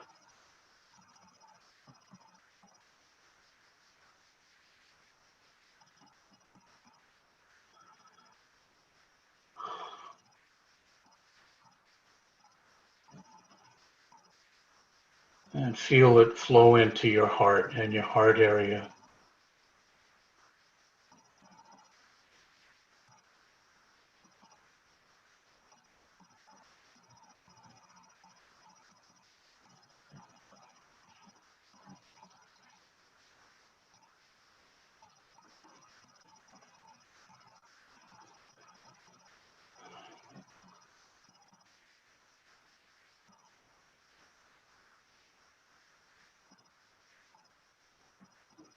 And breathe into this remarkable divine love that's flowing into our hearts and overflowing.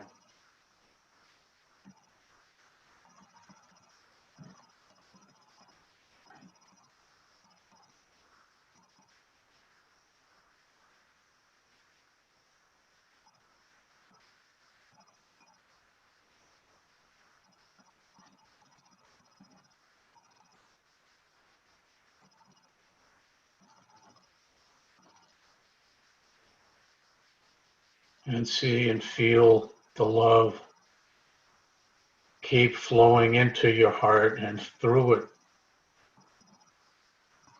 and flowing through your whole body and being.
And let's see and feel this love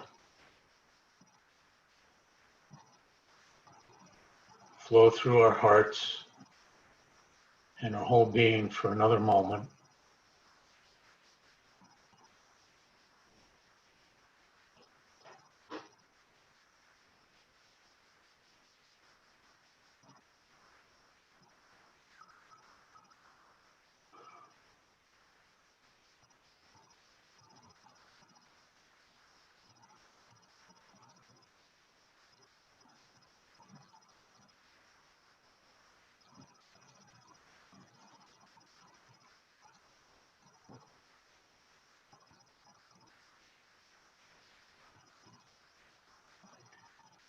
And know that you can return here again and again.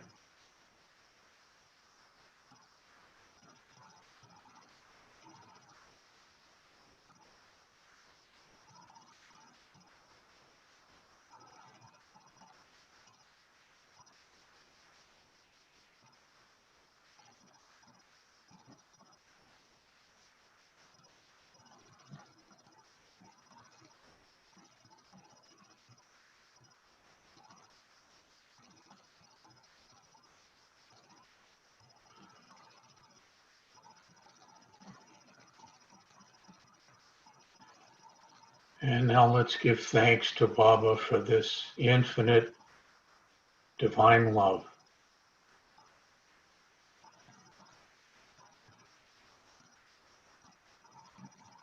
which is always here for us.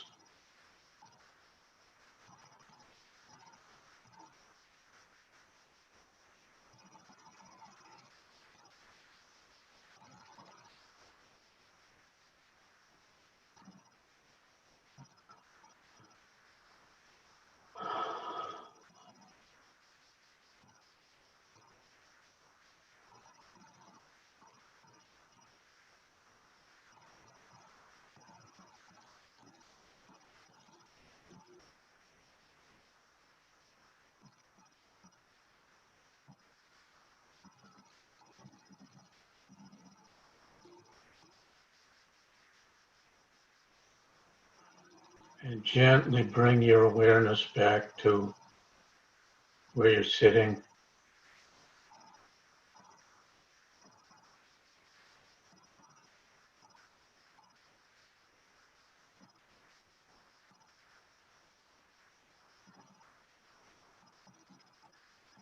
And when you're ready, you can open your eyes and take a moment or two to adjust.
Hmm.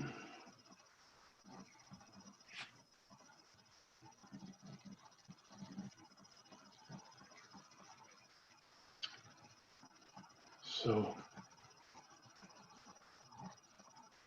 Jeff, you're back with us? Yeah, I'm back. Beautiful. Wonderful just to take the time. Yeah, it is. You You, it's like that. you want to take a little time and see if anybody would like to share? Anything that anybody feels like sharing from that very heart-centered meditation. I'd like to share. This is Judy. Yeah. I chose to send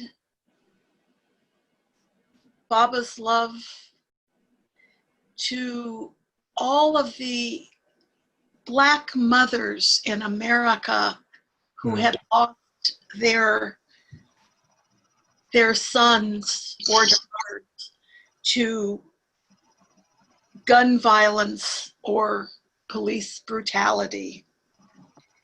And my cat came almost immediately and sat on my lap and started purring really loudly.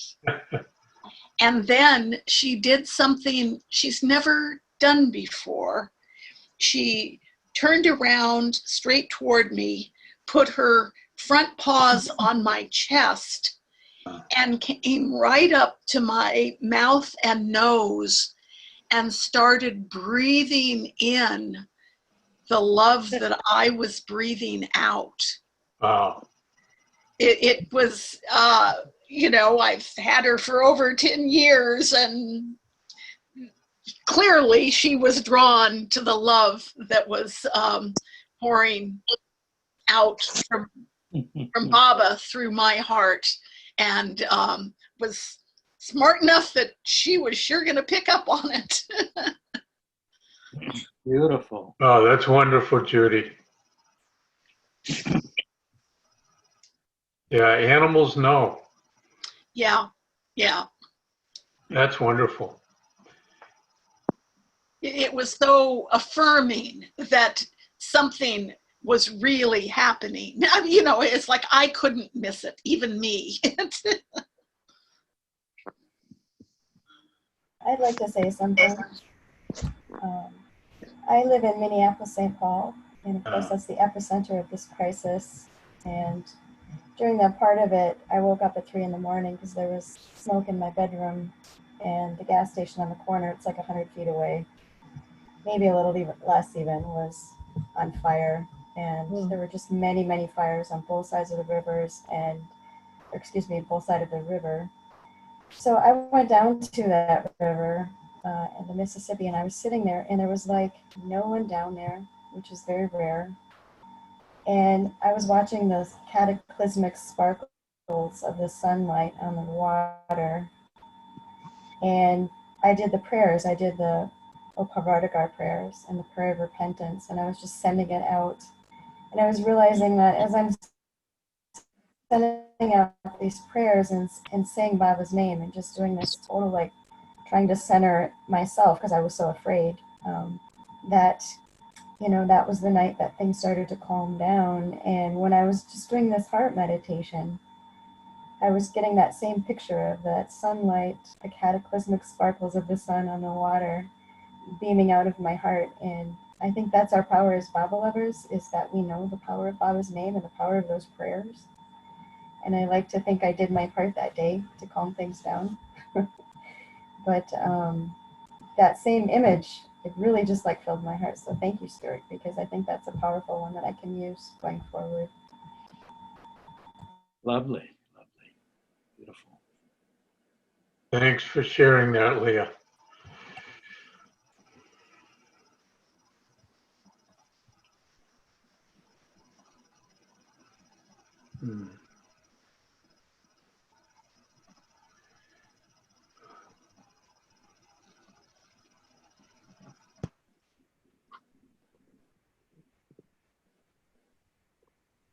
Anybody notice anything different as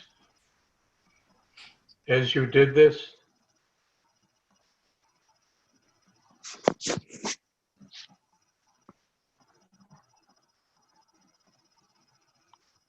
I'd like to say something. I just lost my cousin the other day, and he was in the hospital for 8 days and nobody could be with him.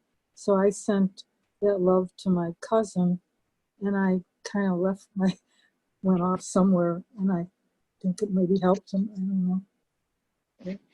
So, thank you. Yeah. Oh. Sorry for you, Marcia.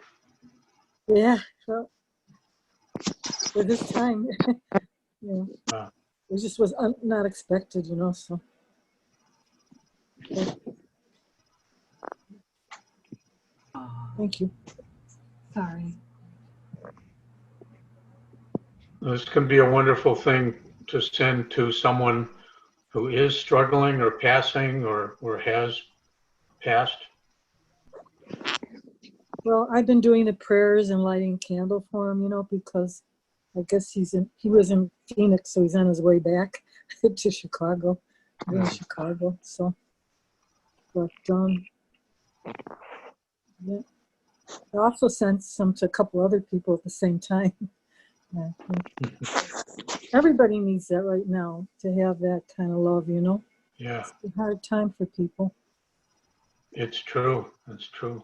I didn't say this before because like I said, I was thinking about when you finally realize that you give everything to Baba, it's kind of like strange because all of a sudden you've lost control and you thought all your life you were this, person that had all this power, and you realize that you're letting Baba live through you. It's kind of like, so I remember the other day somebody said to invite Baba into your heart, and I really hadn't done that. And I have a painting on my wall, and photo of Baba in the bedroom, and it has a little thing on his shoulder, and I keep looking at this and I say, where does it go? Where does that door go? But anyway, I said, well, okay, I'm inviting you into my heart, so because I didn't know he really needed an invitation, because I figured he was always in there. But anyway, I'm shy about talking, so No, that's powerful. It is. Thank you.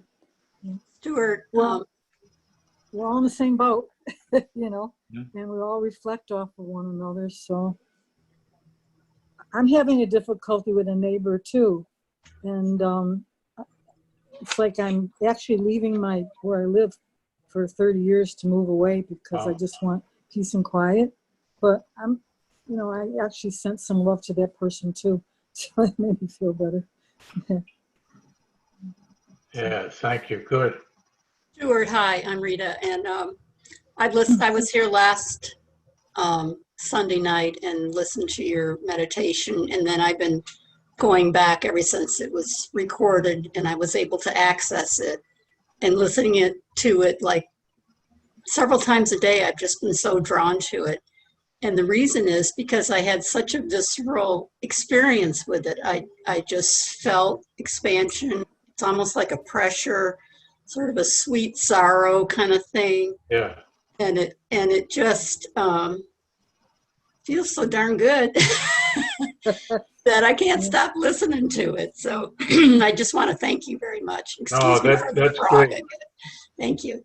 That's great, and I'm glad you have the recording, Rita. Yeah. Well, just listen to the last YouTube session. It's at the end. I've been listening to it, waiting to get to that part because I didn't know we were going to do it again. So.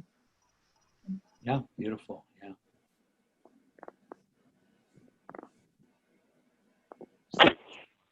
Stuart, this is Marilyn. I'm on the phone. Can you hear me? Yes. That was extraordinary and it so beautiful. A friend recommended that I listen to what meditation you did last week, and I would really love it. The whole meeting was just really beautiful. I'll tell you both that, and just beautiful. And so today I've been like overdosed on the computer. So I just went outside to sit on my patio, and, you know, I was on my recliner, and it was relaxing. And I closed my eyes, and I was sending love, you know, to my mom, who I've been sort of alienated from for a long time. But since this COVID, I've been really sending her a lot of love cards and, you know, various things just to, you know, fill in some of that pain gap. And it's Father's Day today, too, so he's not here. But so I really just visualized my mom and, like, the light going towards her. And I'm not really good at that, but I don't know, it just seemed to happen. And then I started to feel a lot of love coming back in my whole body. And I saw a little blue light in my third eye. I thought, wow, someone must be sending me love. And so I just want to say thank you so much. And if you two, I want to ask, are you going to be doing this? I think right now, at this time of COVID, you know, the pandemic and all, and people being quarantined, and you can see the need and how you guys have really helped a lot of people to express themselves throughout this whole Darwin, you know, the readings.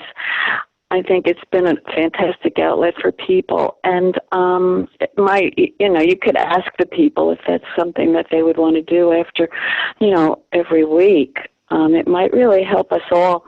And I also want to say, when I do the Baba Jab on Saturday at 2, I didn't know that it was going to turn out to be like a meditation as well, but it sort of is. And, you know, when I was doing it with everybody, not too many people show up to that, but I just want to say, I do read a quote of Baba in the beginning and then at the end as well. And I feel so much love from Baba doing this. And actually, when I was doing it, Stuart, I felt like telling the people, I said, it just occurred to me, you know, I don't really give any instructions, but if you breathe in, there, Baba's love, and then breathe out, there, Baba's love. I said, because it is all Baba's love. And it felt really good. And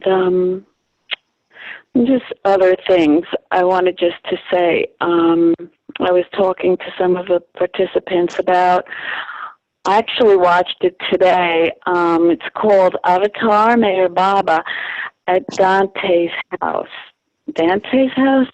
And it was from 1956, I think. I'm not sure. In Los Angeles, California. And Mike Loftus was doing the beginning narration.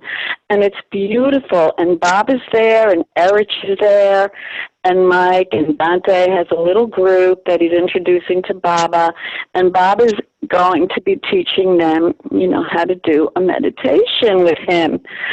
And so anyone who's interested, who loves this, and I love what you did, this beautiful heart meditation, is something that we can incorporate, you know, while we're doing the jab, you know, as well as with, I attended the Sufi meditation also.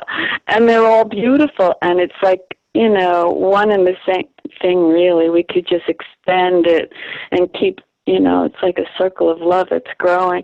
So I just wanted to share that with you. And if anyone gets a chance to, it's actually on YouTube. I have the CD. And it's so cool because Erich is talking and Baba, you know, is signing. And Erich is, you know, saying out his words. And Baba's saying, I give one mantra and only one mantra. Baba. It's beautiful. So anyway, I'll be quiet now. Thank you so much for pulling this out of us. Well, thanks, Marilyn. I'm so glad you had the experience with your mother. Yes. Yeah, and I do not doubt you felt the love coming back and seeing the light you saw. And maybe sometime I have a number of remarkable stories around doing this and helping other people do it. So it's for real. Yeah, and someone else said that they were sending love to multiple people, which is a really interesting idea too. You know, I guess it's something we could do throughout the day with Baba. It might help, you know, to develop it. I have to certainly learn how to integrate all of this. That's why I'm very glad you're both, you know, offering it to everybody as well. So thank you very much, Jay Baba. Glad to hear it, Jay Baba.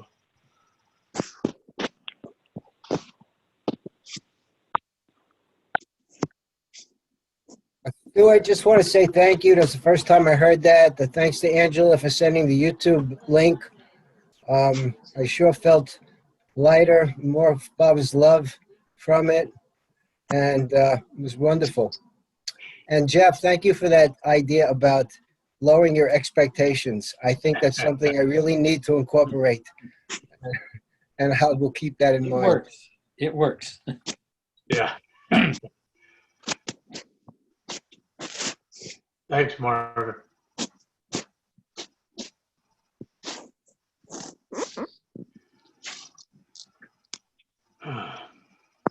So we have just a few moments here at the end. Does anybody else have anything to share, or we can have a?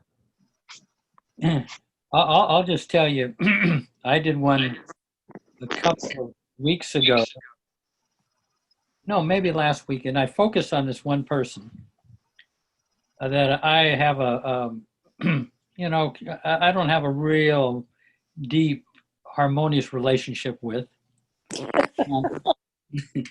Lo and behold, this person came over today, riding by on a bike, and they wanted to see the garden. I've got this this garden on a lake. And I mean, the person's never come before. I mean, it's like, you know, all these years. And so I showed this person around, their husband around the garden. I mean, how amazing, you know, but it happened. That's great, Jeff. Yeah. And I'll just say, when I first learned in kind of a rudimentary way about sending love to someone else's heart, I learned it in the context of conflict. It was in professional training. And, but you can use it just to also send to someone you simply would like to share this gift with. It doesn't have to be a conflict, but there's so many really magical stories of transformation of conflict with doing this. So just to say that. Yeah.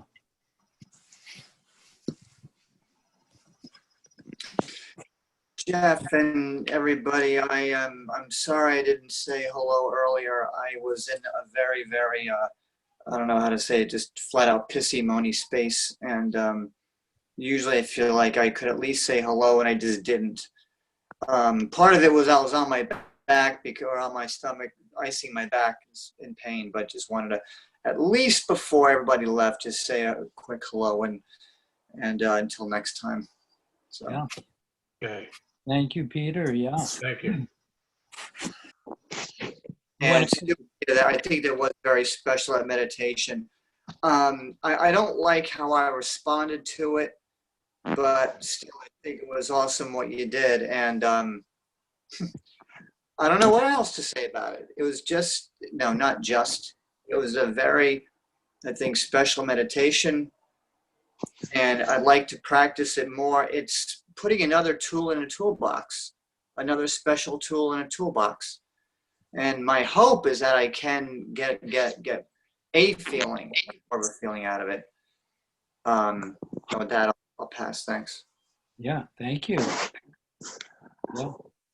Keep doing it, Peter. Is Marilyn still there, and can she tell us the name, how to find that YouTube video of Baba? Did she say it? Yes, Robin. It's Google Avatar Meher Baba at Dantes, Dantes, That's all I did, but you could also put YouTube, and then I think Michael LePage's name came up under it, so I think he's the one who posted it, which is interesting. And I was actually thinking for the next job, I was going to ask Angela, I was going to play some of it for the people, and I'd love to invite everybody to come, whoever wants to come, Jeff and Stuart, come, and you could help. We could all just be in a beautiful circle of light and love with Baba's name, the force behind it all. And hopefully, you know, I know for myself it's been a very hard journey to be able to integrate this. So I am just so grateful to Baba for helping to turn this key for me and everybody. And, you know, to just, it's like Baba says, to see the divine behind the myavic. I was reading something like that. He said it's so important to, you know, discern the divine behind Maya. So I think this meditation will help us all to cope more with the myavic events. And thank you so much, Robin, for asking.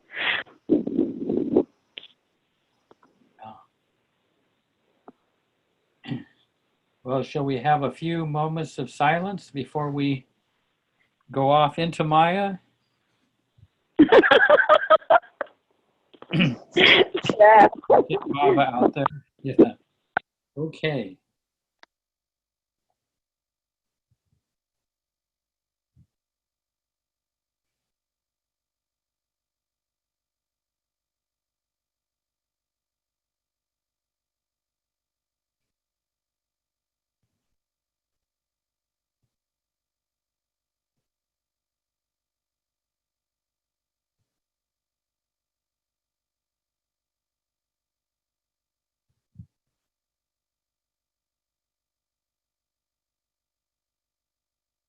Jai Baba. See all of you. Keep Baba there. He loves and adores you. Thanks, Jeff. Bye-bye. Thanks, Jeff. Thank you, everybody. Wonderful to see you. Hey, Baba. Love you bring. Yeah. Hey, Baba. Hey, Baba. See you all next Thank week. you, Jeff. Much love to you all. Thank you so much, you too. Good night. Good night. Jai Mer Baba. Good night. Hey, Mer Baba. Thank you, everyone. Thank you, Jeff. Jai Baba.